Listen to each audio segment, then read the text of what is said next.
దేవుని వాక్యం వినడం ఒకటి, నేర్చుకోవటం ఒకటి, అర్థం చేసుకోవటం ఒకటి, లోబడటం అనేది చాలా వ్యత్యాసమైంది. అనేకులు ఈ మెట్లన్నీ తీసుకుంటారు, కష్టపడి ఎన్ని దూరాలన్నా వెళ్తారు, ఎంత ఖర్చు అన్నా పెడతారు, ఎంతో జాగ్రత్తగా వాక్యం వింటారు, నోట్స్ రాసుకుంటారు, అన్నీ చేస్తారు. ఆచరణ అనే విషయానికి వచ్చేసరికి వెనుకాడుతూ ఉంటారు. లోబడకపోతే ఈ వాక్యం నాకు ఏ మేలు చేయదు. యేసు ప్రభువు 3 అధ్యాయాలు మత్తయి 5, 6, 7 కొండ మీద ప్రసంగం అంటాం, అన్ని విషయాలు చెప్పి ఆఖరిలో ఒక చిన్న కథతో ముగించాడు. ఏమన్నాడంటే, ఒక జ్ఞాని ఎవరంటే ఈ వాక్యాన్ని విని దీనికి లోబడవాడే జ్ఞాని. అలాంటి వాడు ఎలాగుంటాడు? తన ఇంటిని బండ మీద కట్టుకున్న ఒక జ్ఞానిని పోలి ఉంటాడు. లోబడితే వాక్యం అనే బండ, క్రీస్తు అనే బండ మీద, విధేయత అనే బండ మీద, చాలా ప్రాముఖ్యమని ఇది శబ్దం చేస్తుంది, చాలా జాగ్రత్తగా వినండి. కాబట్టి ఈ బండ మీద తన యొక్క ఇల్లు కట్టుకోవాలి. వాక్యము విని దానికి విధేయత చూపని వ్యక్తిని గురించి వాక్యం ఏం చెప్తుందంటే, అతడు బుద్ధిహీనుడు, వెర్రివాడు. వాక్యం విన్నాడు, అర్థం చేసుకున్నాడు, తన ఇంటిని దేని మీద కట్టుకున్నాడు? పునాది లేకుండా కట్టుకున్నాడు, ఇసుక మీద కట్టుకున్నాడు.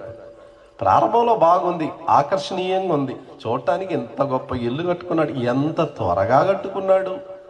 వాడు చూడు బండ మీద కట్టుకోవటానికి ఎన్ని ఏండ్లు పట్టింది, ఎంత డబ్బు వాడు ఖర్చు పెట్టాడు. ఇక్కడ ఖర్చు చాలా తగ్గిపోయింది, పునాది లేదు కదా, ఖర్చు తగ్గిపోయింది, తొందరగా కట్టేశాడు. నిర్మాణం బాగా అందంగా వచ్చేసింది. వర్షం వచ్చింది, వరదలు వచ్చింది, గాలి వచ్చింది, ఆ ఇల్లు కూలిపోయింది.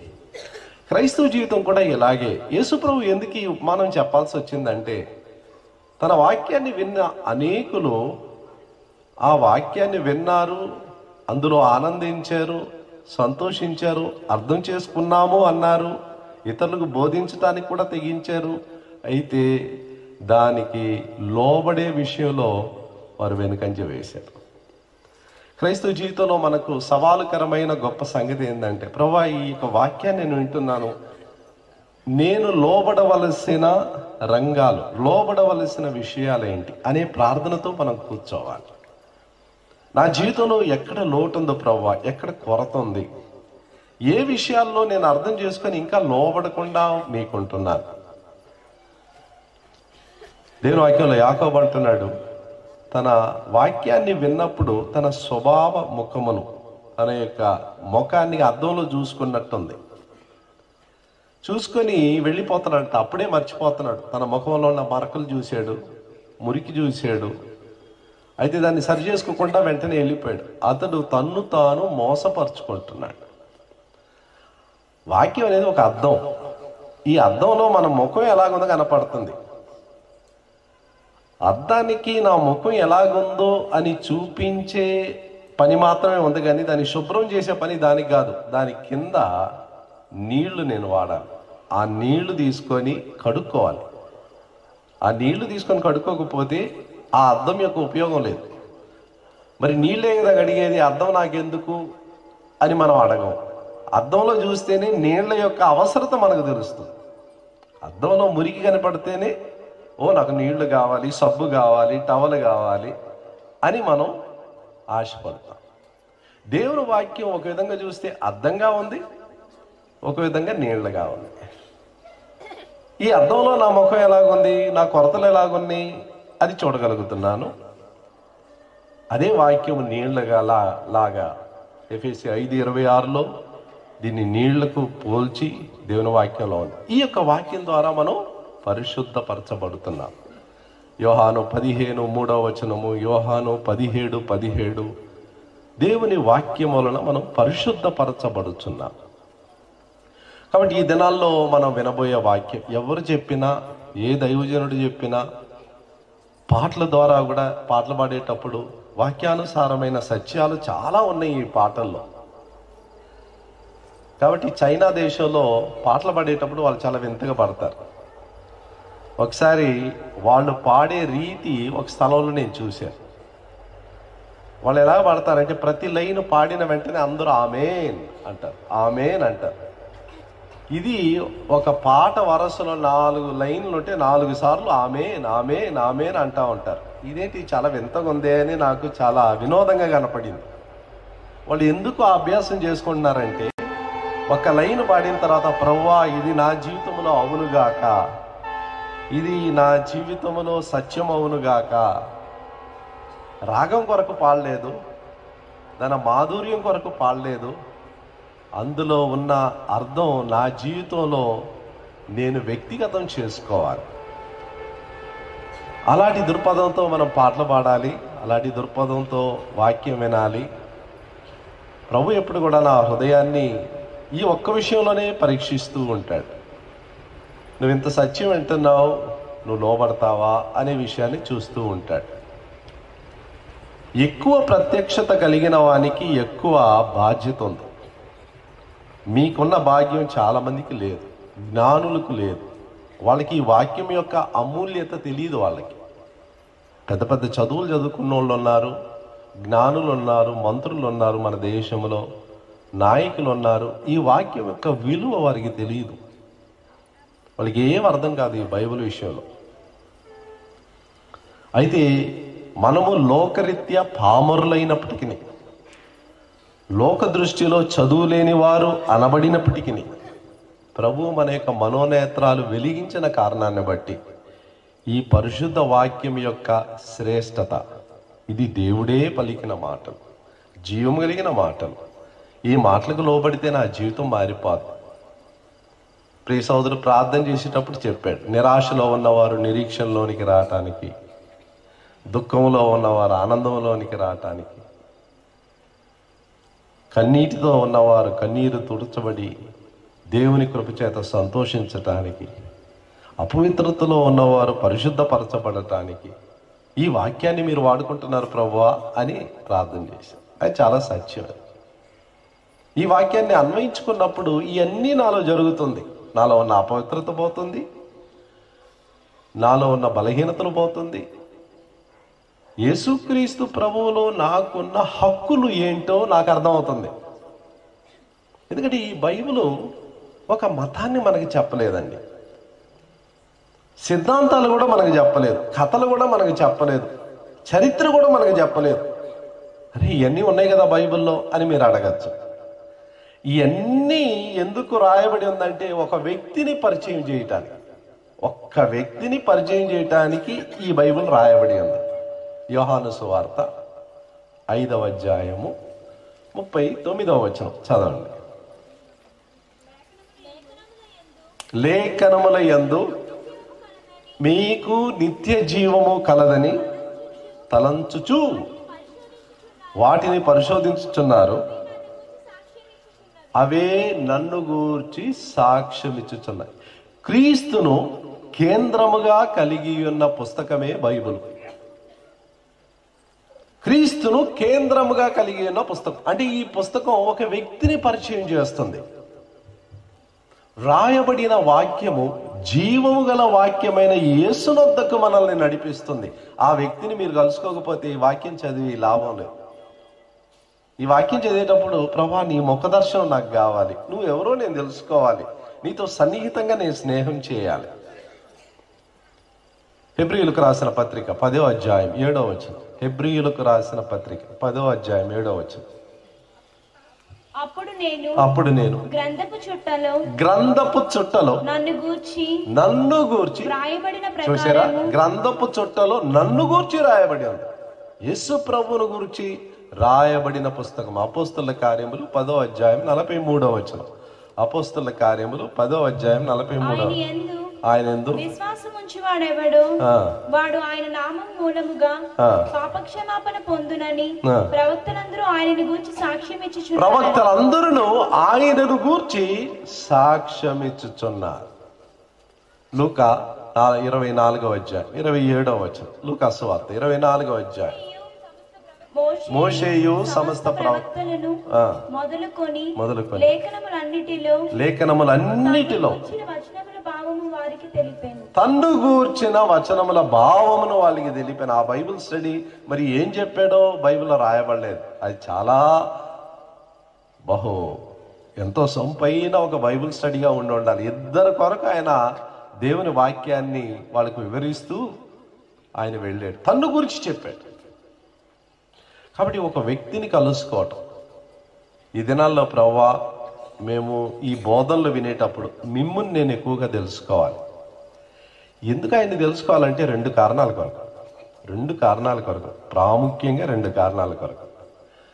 ఆయన యొక్క అందాన్ని మనం చూచినప్పుడే మనలో ఉన్న అందహీనతను మనం చూడగలుగుతాం. నాలో ఎన్ని కొరతలు ఉందని నేను చూడాలంటే ఆయన్ని నేను చూడాలి. ఆయన్ని చూడకుండా నేను చూడలేదు, నన్ను నేను చూసుకోలేదు. ఆయన్ని చూడనంత వరకు నన్ను నేను సమర్థించుకుంటూ ఉంటాను. నాలో అంతా బాగుంది కదా, నేను చాలా మంచివాడిని కదా, బైబిల్ చదువుతున్నాను, ప్రార్థన చేస్తున్నాను, గుడికి వెళ్తున్నాను అని మనల్ని మనమే పొగుడుకుంటూ అతిశయిస్తూ ఉంటాం. ఎప్పుడైతే ఆయన ముఖదర్శనం చేస్తామో మన పరిస్థితి బయటపడుతుంది. పేతురు ఆయన కలుసుకున్నాడు లూకాసు వార్త 5వ అధ్యాయంలో. దానికి ముందే ఒకసారి కలుసుకున్నాడు. అంద్రియా తన సహోదరుడు పేతురును పరిచయం చేశాడు యేసుప్రభు. అది కొంత పరిచయం, మళ్ళా విడిపోయారు వాళ్ళు. లూకాసు వార్త 5వ అధ్యాయంలో రాత్రంతా వాళ్ళు కష్టపడి చేపలు పట్టడానికి ప్రయత్నించారు, చేపలు పట్టలేదు.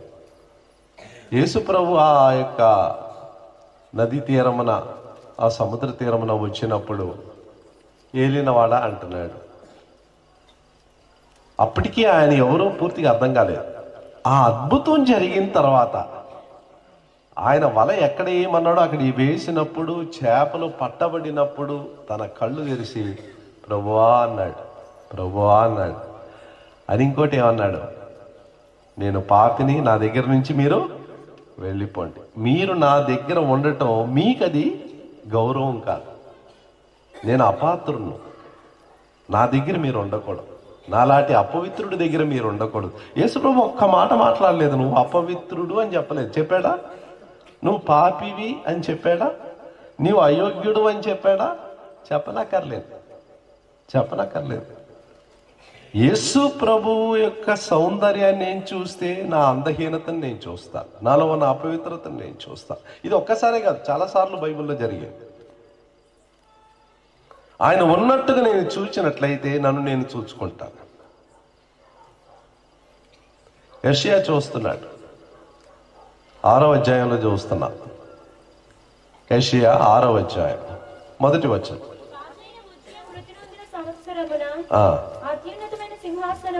అత్యున్నతమైన సింహాసనమందు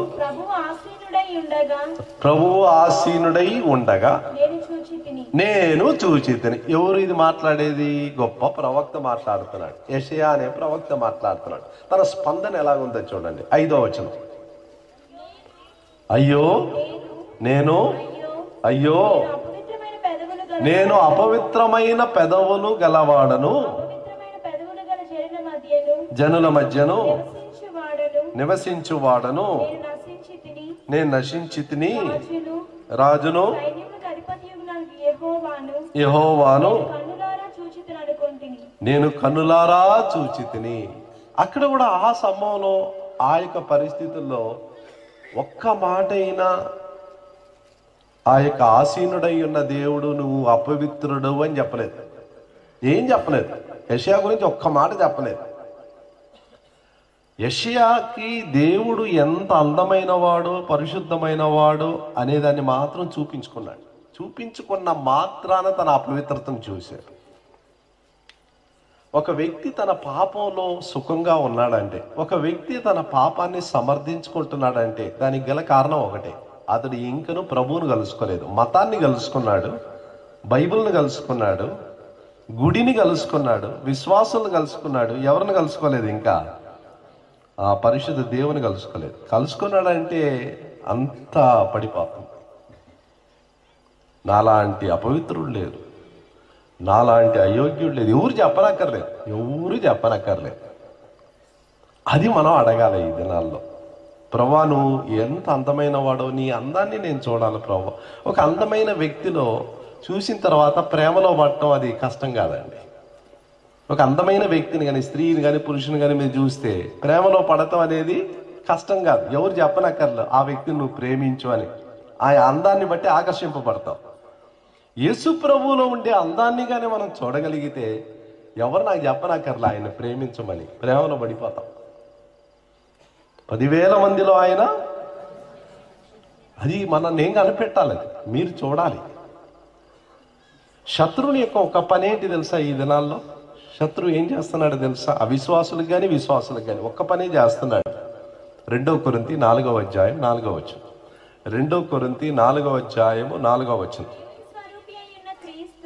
దేవుని స్వరూపి అయి ఉన్న క్రీస్తు మహిమను